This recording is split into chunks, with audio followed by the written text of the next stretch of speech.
Do you want to know how you can change your time zone in Quizlet? If yes, then this video is specially for you. Hello and welcome to AI Basics. It's your host back again with yet another interesting tutorial video.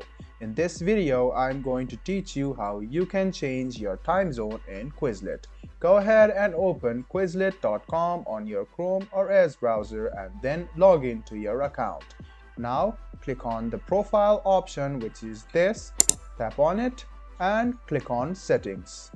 Now what you need to do is scroll down and find Time Zone. You can see that this is the time zone and this is the country's time zone which you are in. Now to change it, go ahead and click it and choose the time zone of your wish. After choosing the time zone, you can see that the option has been saved and your time zone has been changed.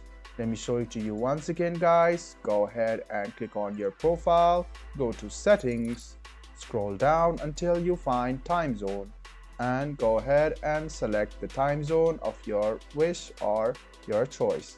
After selecting it, you can see that the option has been changed. This was a video on how you can change your time zone on Quizlet. I hope this video was helpful for you. If you still have any kind of confusion, please do mention us on the comment section down below. Like the video, subscribe to the channel and do hit the bell button for more. Hope to see you in the next video as well. Until then, goodbye, take care and make sure you enjoy.